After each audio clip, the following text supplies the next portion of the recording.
ክቡር ጠቅላይ ሚኒስትር ዶክተር አብይ አህመድ፣ የተከበሩ አቶ ታገሰ ጫፎ የህዝብ ተወካዮች ምክር ቤት አፈ ጉባኤ፣ ክቡር አቶ ቴዎድሮስ ምህረት የፌዴራል ጠቅላይ ፍርድ ቤት ፕሬዝዳንት፣ ክቡር አቶ ጥላሁን ከበደ የደቡብ ኢትዮጵያ ክልል ርዕሰ መስተዳድር፣ ክቡራን ሚኒስትሮች፣ ክቡራን ከፌዴራልና ከክልል እዚህ የተገኛችሁ የስራ ኃላፊዎች፣ ክቡራን ከጋሞ ዞንና ከክልሉ እዚህ የተገኛችሁ የሀገር ሽማግሌዎች፣ ክቡራን በዚህ ፕሮጀክት ላይ የራሳችሁን ሀሳብ ተግባር ያዋጣችሁ በሙሉ፣ በገበታ ለትውልድ ፕሮግራም የአርባ ምንጭ ኮንፈረንስ ሪዞርት በዚህ መልኩ ተጠናቆ ለምርቃት በመብቃቱ በዚህ ፕሮግራም ላይ በመታደማችሁ እንኳን ደስ ያላችሁ፣ እንኳን ደህና መጣችሁ ማለት ፈልጋለሁ። መቼም አርባ ምንጭ እና ዙሪያው የተቸረው የቱሪዝም ጸጋ ለዚህ ታዳሚ ተዘርዝሮ መነገር የሚያስፈልግ አይደለም። በአንድ ከተማ ዙሪያ የሁሉ ጸጋ መኖሩ ምንኛ የታደለ አካባቢ መሆኑን ሁላችንም የምንገነዘበው ነው። በዚህ የተነሳ የገበታ ለትውልድ ፕሮግራም ሲቀረጽ ክቡር ጠቅላይ ሚኒስትር ዶክተር አብይ አህመድ አርባ ምንጭ የቱሪዝም መዳረሻዎች መዝናኛ ብቻ ሳይሆን የማይስ ቱሪዝምን ታሳቢ ያደረገ ከአዲስ አበባ ውጪ ዓለም አቀፍ ደረጃዎችን የጠበቁ ስብሰባዎች፣ ልዩ ልዩ ኩነቶች እንዲካሄዱ በዚህም ባለጸጋው አርባ ምንጭ ተጨማሪ ሀብት እንዲሆንላት ታሳቢ ያደረገ ፕሮጀክት እንዲነደፍ በሰጡት አቅጣጫ መሰረት በአይነታቸውና በጥራታቸው ተወዳዳሪ የሆነ የኮንፈረንስ ሪዞርት ገንብተን ለዛሬ አብቅተናል።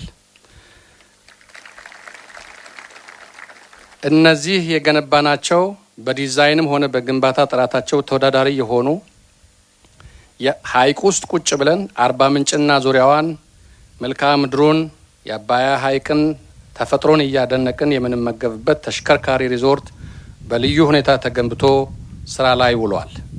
ዘመናዊና በግንባታም ሆነ ከዲዛይን ጥበብ ደረጃው ዓለም አቀፍ ደረጃውን የጠበቀ የስብሰባ አዳራሽ የተገነባ ሲሆን ይህ ለአርባ ምንጭ ከተማ የማይስ ቱሪዝም ዋና መስህብ ሆኖ ያገለግላል።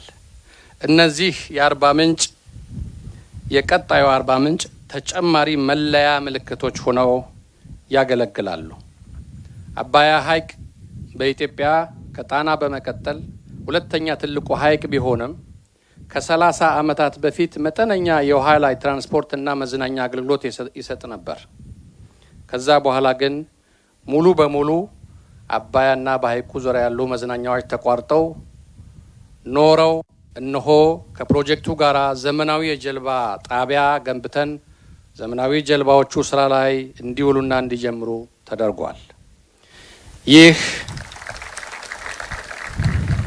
ይህ ለከተማዋ ሌላ የቱሪዝም መስህብ ከመሆን በተጨማሪ የነጭ ሳር ብሔራዊ ፓርክን ለሚጎበኝ ቱሪስት በአባያ ሐይቅ በጀልባ በመንሸራሸር በማቋረጥ መጎብኘት እንዲችል ምቹ አጋጣሚ ተፈጥሯል።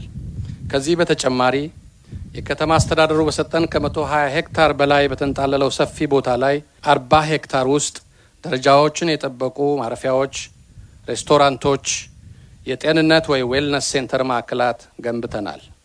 ሪዞርቱን ከከተማው የሚያገናኙ የተሽከርካሪ፣ የሳይክል፣ የእግረኛ መንገዶች እጅግ ማራኪ በሆነው የሙዝ እርሻዎች ውስጥ አቋርጠው እንዲያልፉ በልዩ ሁኔታ ተገንብተዋል።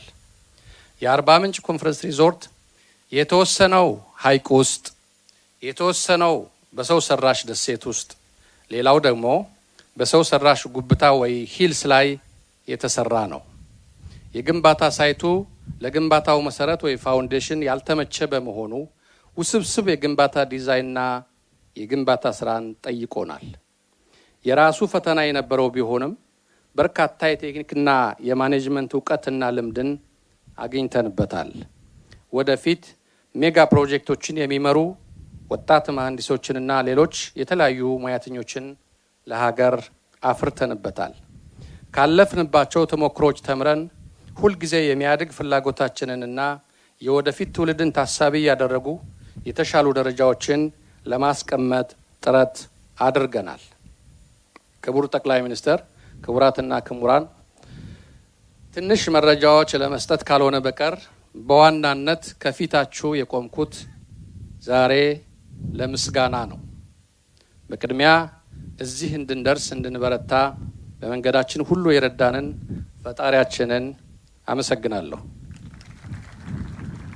ቀጥሎ ባለብዙ ባለጸጋዋ ሀገራችን ኢትዮጵያ በቱሪዝም ያልተገለጠ ያልተጠቀምንበት ለዜጎችም ለዓለምም የምናሳየው ሀብትም የሚሆን ብዙ ያልሰራንበትን የቱሪዝም ዘርፍ ለመግለጥ ወደ ተጨባጭ ሀብት ካላቸው ጽኑ ፍላጎት ሀሳብ ማመንጨት ፕሮጀክቶችን መምራትና መደገፍ ለኛም ደግሞ አምነው ትሰራላችሁ ብለው እድል የሰጡንን ክቡር ጠቅላይ ሚኒስትር ዶክተር አብይን በጣም አድርጌ ላመሰግናቸው ፈልጋለሁ።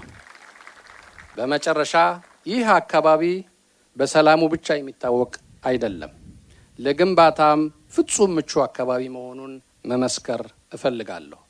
አንድም ቀን የራሳችን ባልሆነ በምንም መንገድ የግንባታ ስራችን ተስተጓጉሎ አያውቅም። በዚህ የአርባ ምንጭ ከተማ ከንቲባ አስተዳደርና ህዝቡን እንዲሁም የጋሞ ዞን አስተዳደርንና ማህበረሰቡን ከልብ የመነጨ አክብሮትና ምስጋናዬን አቀርባለሁ። ፈጣሪ ኢትዮጵያና ሀገራችን ህዝቧን ይባርክ። አመሰግናለሁ።